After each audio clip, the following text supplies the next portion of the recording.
Hey everyone, it's Colin. How's it going? On this episode of the podcast, we'll be talking about Nikon's new entry into the full-frame mirrorless camera market, and Microsoft is launching an Xbox subscription program that has a little bit of a twist. But is it a good deal? Stick around.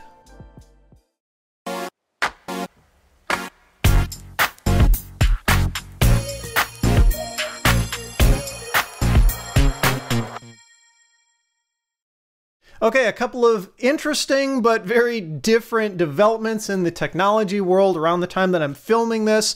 Not necessarily each of them worth covering in its own podcast episode, so we'll just kind of put them together here.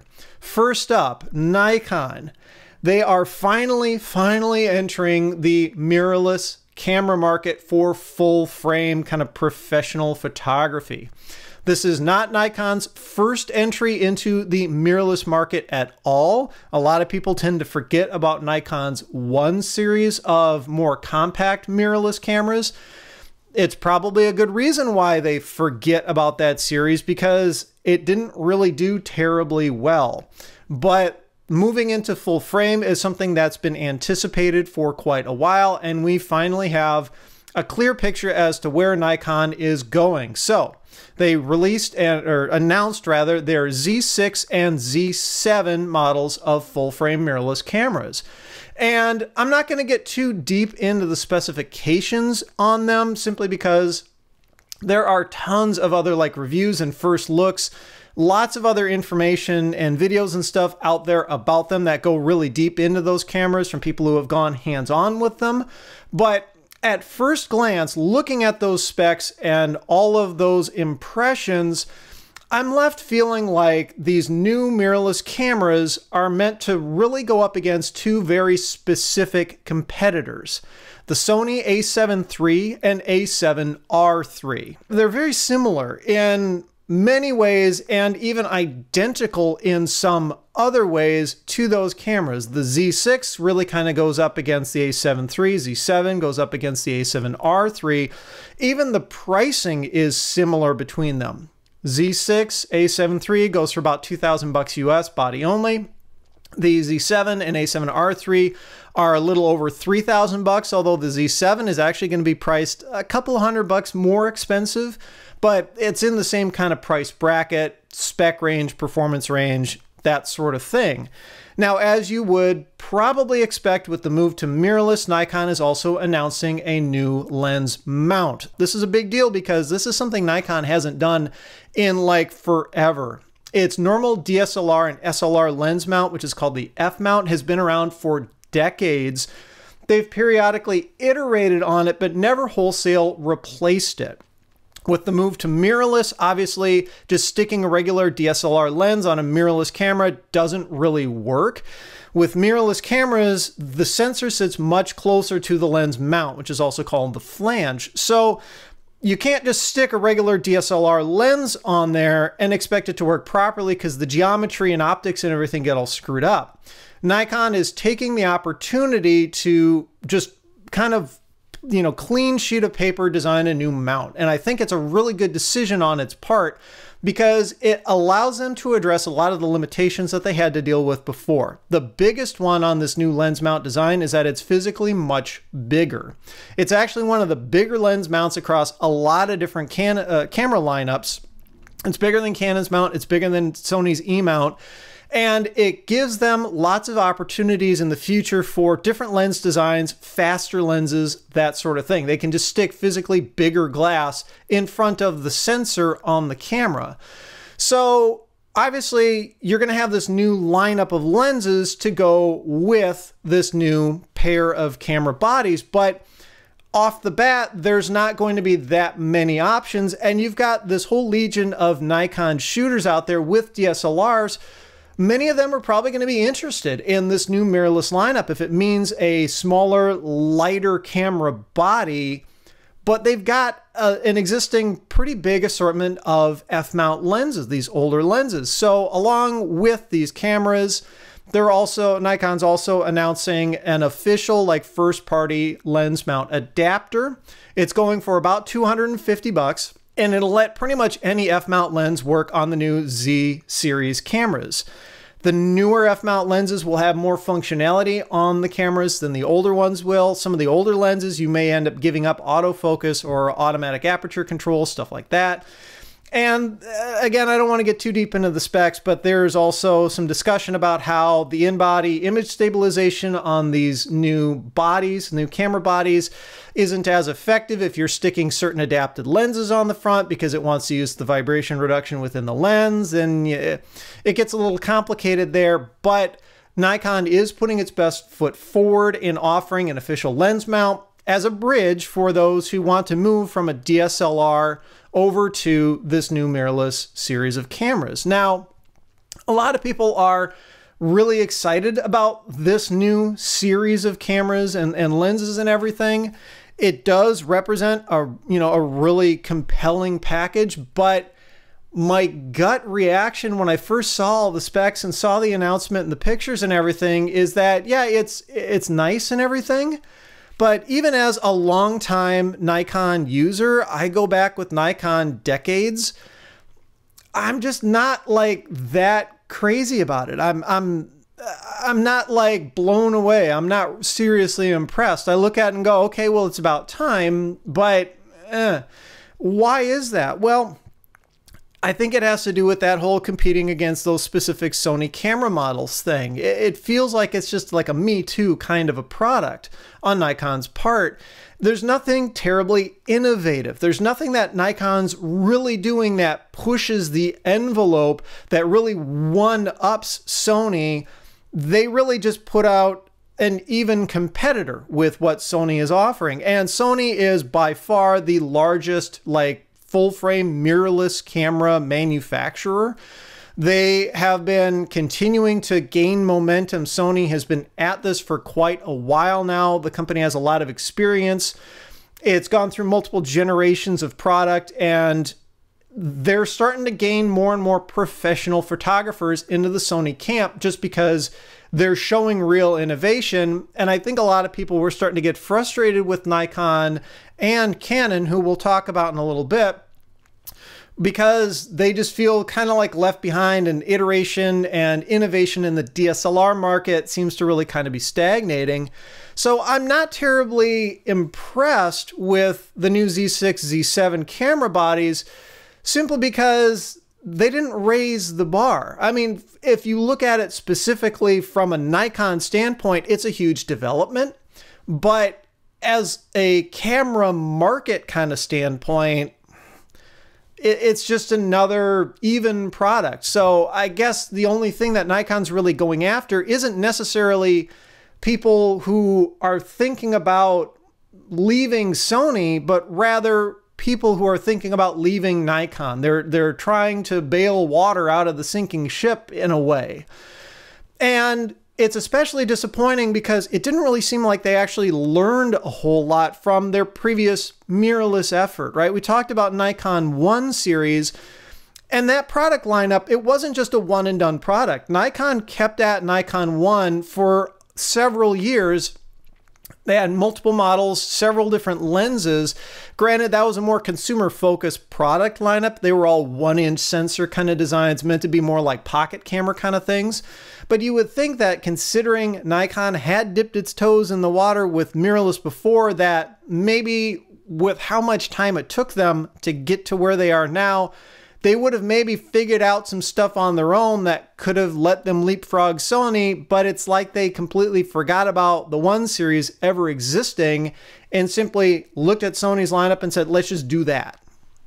The other thing that's a little bit disappointing is it feels like Nikon simply took a lot of features from its existing DSLR lineup and then just made them into a mirrorless camera, instead of maybe looking at mirrorless cameras as a blank slate. Hey, you know, all we have to worry about is sticking a lens in front of a sensor now. You don't have to worry about the optical viewfinder. You don't have to worry about the mirror box, anything like that. If you just start with a blank sheet of paper, lens, sensor, what could we do different to improve the photography experience? Nikon had a real opportunity there, and instead it's like they just took the existing technology that they already had and went, okay, so if we took a Nikon DSLR and took out that optical viewfinder in the mirror box, what would the camera look like? Okay, let's just make that. One of the most disappointing things, although there's several others, one of the most disappointing things that I'm seeing with the Z6 and Z7 is the continued use of XQD card slots. Now, this isn't across Nikon's entire product lineup. They've only implemented XQD on a few of their models, but XQD is somewhat relatively niche camera card, like memory card format. It is meant to be really, really fast, and it is. It's a good kind of next-gen card format if you think of it from that regards. The problem is it hasn't really been picked up widely, despite the fact that it's been around for several years. It's not a brand new format. It's been around for a while, and other camera manufacturers aren't really getting into it too much. So far, it's just been Nikon and a little bit Sony that have actually been using it. So because it's a relatively limited market, you've got fairly limited choice in those cards. As far as I can tell, there have only been 2 manufacturers of those cards. The biggest one, of course, is Sony itself, because it's kind of a Sony-backed format. And then Lexar manufactured those cards for a while as well, but then Micron got rid of its Lexar division, and then Lexar got bought by another company. And I'm not sure, it's been a while since I've looked into it, but I'm not sure that they've even started up production on XQD cards again. So yeah, the camera bodies themselves are maybe competitively priced with the Sony offerings, but you have to pay a substantial amount more for memory cards to put in those cameras. And what's more, there's only 1 card slot in each of those cameras, whereas the Sony offerings have 2 card slots.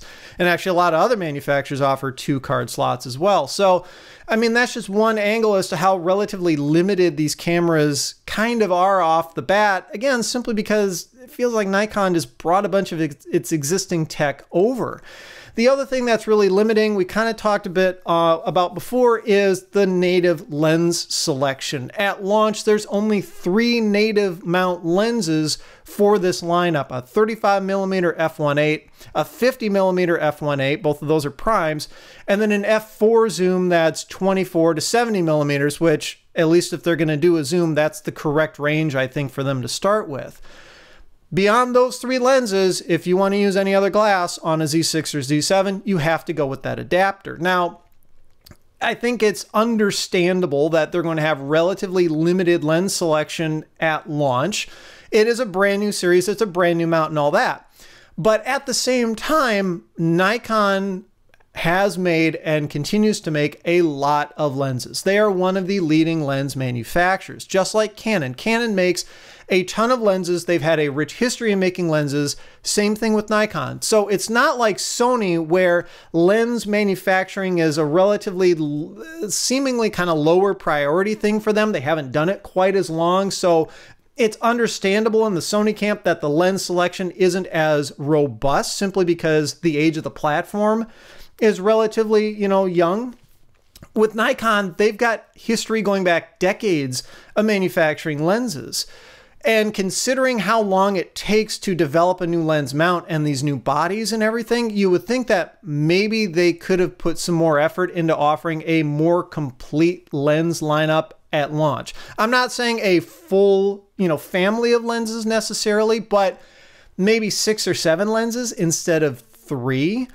The roadmap shows that it's still going to take them a while to get to a fairly full family of lenses. 2018, it's just those 3. 2019, I believe they've got another 5 or 6 lenses on the roadmap. And then 2020 is when things really start to look a little bit more fleshed out. So if you're going to compare Nikon versus Sony, Sony's system is much more mature. It's still not 100% complete in terms of all these kind of niche lenses and everything that, a well-rounded photographer may need access to.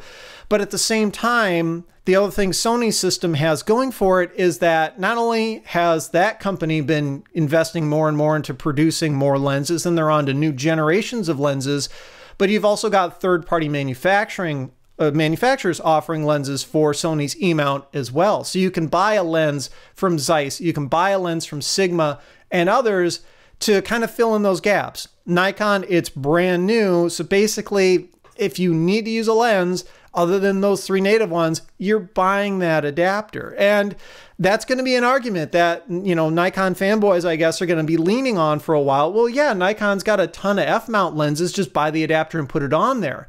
Well, you could do the same thing with a Sony camera too, or many other mirrorless cameras for, you know, that argument. Adapting lenses on mirrorless cameras is becoming incredibly common. So, you know, saying, well, yeah, you just, you know, buy the adapter and then you can, you know, buy into this new Nikon mirrorless format and it'll be easy. That's not that compelling of an argument. So I don't mean to be really ragging on Nikon. Like I said, I've got quite a bit of a history going back with that company. I've owned many of its products. I've got a pretty decent Nikon lens selection, but it's really a little bit of a weak first start here. That said, ultimately, I am glad to see Nikon doing this. They're finally pulling their head out of the sand. They're finally realizing that mirrorless is the way forward. This is going to be something that's going to continue to take off. Sony and some of the other smaller camera manufacturers, Fuji and Olympus and Panasonic, aren't the only ones that are going to be, you know, jumping on the mirrorless bandwagon. The other 2 big manufacturers need to get on this too, and Nikon is finally getting there. And all things considered, it's not a bad first start. I mean, this is a brand new thing for Nikon. This is, in some ways, really turning a corner for that company. I don't think it can be understated how big of a deal in the big picture this is for them. Some people are just going to see the Z series as maybe like another lineup next to the DSLR. This is like a new future for Nikon. I think if things go well with the Z series, we're going to see a much bigger focus from Nikon on that platform, and the DSLR lineup will really start to fade away relatively quickly. So I'm glad to see Nikon heading in that direction, finally going at it with the future. And then also for the camera market as a whole, I'm also glad to see Nikon getting into this because it puts some pressure on Sony. Nikon could have come up with really weak full-frame mirrorless cameras. They could have been really kind of lame in terms of specs and stuff, but the fact that their first offerings are pretty feature compatible to Sony's like latest and greatest, in some ways, yeah, it's disappointing for reasons that I mentioned, but at the same time, it's actually kind of impressive that they were able to do that right off the bat. So what it does is it puts some heat on Sony. Now, Sony's been doing a pretty good job at innovating over the years, but they've always had a fairly vague threat of competition coming at them, over time about Nikon and Canon eventually getting into the full frame mirrorless market. So they've really just been Sony's really just been trying to kind of get photographers moved to mirrorless, at all. And chances are, if you're going to move to mirrorless from DSLR, you'd probably pick up a Sony. Now, Sony not only has to get people to move to mirrorless, but move to Sony mirrorless. It puts some heat behind them, and competition is always good. So ultimately, I'm really glad to see Nikon making this move. I think the future is really bright. This is going to really help them in the long run, especially since Nikon's been kind of struggling. I feel, compared to all the innovation that's been going on. Not to say that they don't make good cameras, they do, but in the big picture, Nikon's always been kind of a, not necessarily a leader in terms of coming up with really, cool new tech. I think this is going to start pushing them a little bit more forward. So where things also heads into kind of that big picture is, it'll be really interesting to see where Canon goes, because there have been lots of rumors swirling about Canon jumping in on the full frame mirrorless lineup as well. And Canon's actually got a decent bit of experience with its APS-C sized mirrorless, like the M series cameras. They've been going at that for a while. Maybe not the most amazing camera lineup, but they've been learning too. We'll see where that goes. It sounds like October 2018 or so is kind of when we'll start to see some of that shaking out from Canon, maybe their big announcement. Question is, Are they going to be pulling like a Nikon and doing feature parity cameras, or are they really kind of behind the scenes going to be pushing forward and wowing everybody? Because otherwise, what Canon's been putting out lately has been good, but it hasn't really been exciting. So we'll have to see where that goes.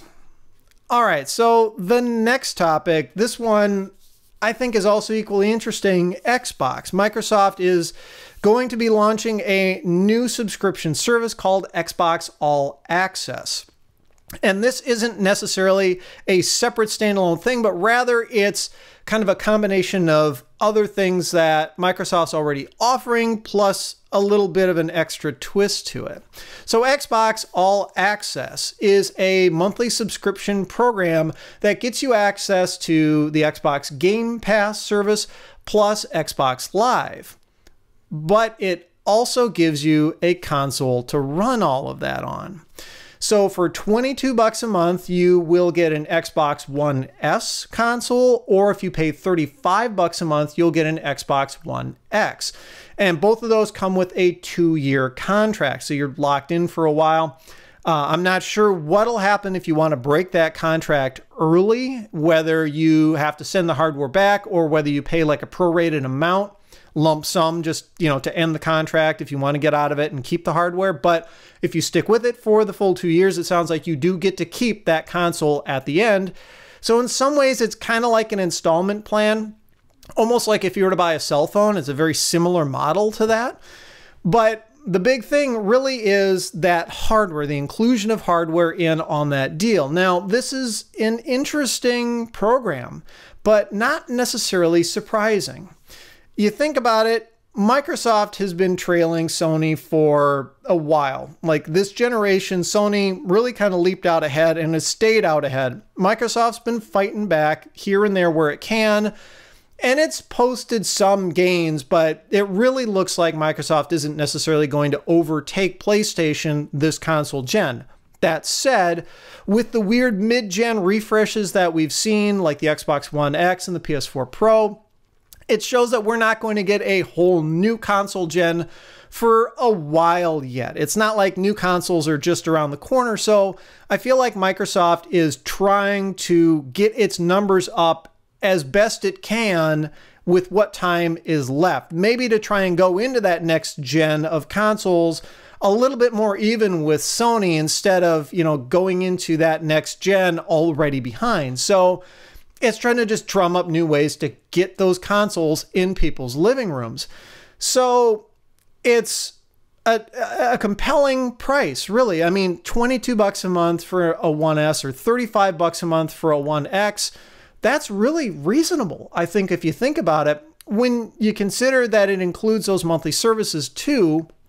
But if you actually crunch the numbers, while the pricing is reasonable, it's not really a killer deal. It's not a bad deal by any means, but it's not going to save you a substantial amount of money if you're not interested in the other services that are wrapped around it. So you look at how that pricing breaks down. Separately, Game Pass costs $10 a month. And if you amortize it out, because Xbox Live is, you know, sold in different packages, Xbox Live amortizes out to about $5 a month.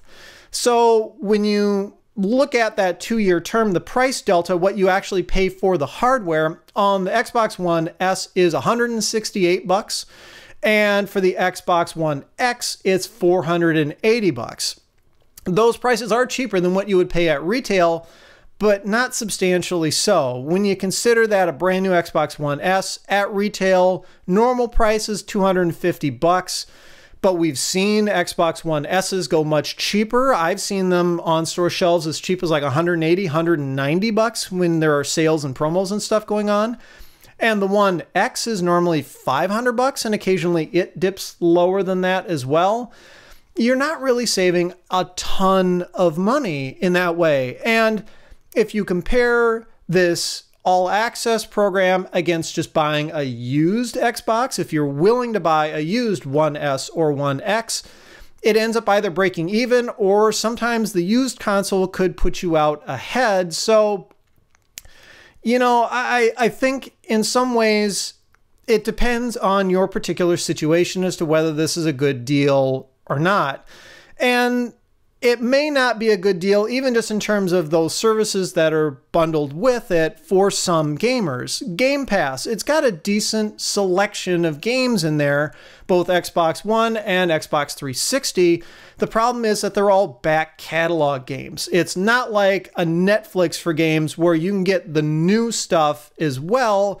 You're pretty much always going to be behind. So if you're really interested in playing the newest like AAA titles, this deal, this Xbox All Access, doesn't really help you very much because you're still going to have to go out and pay like $60, you know, for those new games when they drop. Otherwise, you have to wait and see if they show up on Game Pass. Now, Xbox Live is what it is.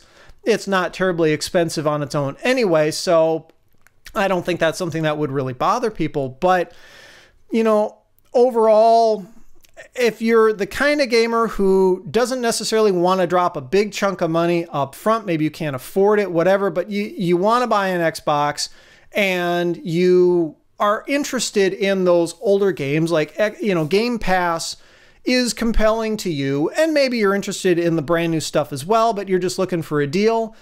I think of the two programs offered, the program for the Xbox One X is probably the better one.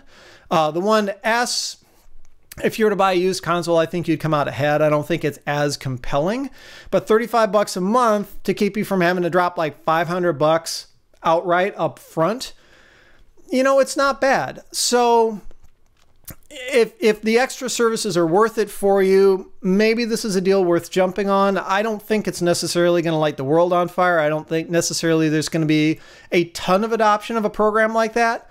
But at the same time, I think it is a good sign of things to come. We've seen stuff start to kind of head this direction, especially around the concept of gaming as a service, where it's not so much you buy a console and you buy games, either physical or download, and then they're yours permanently.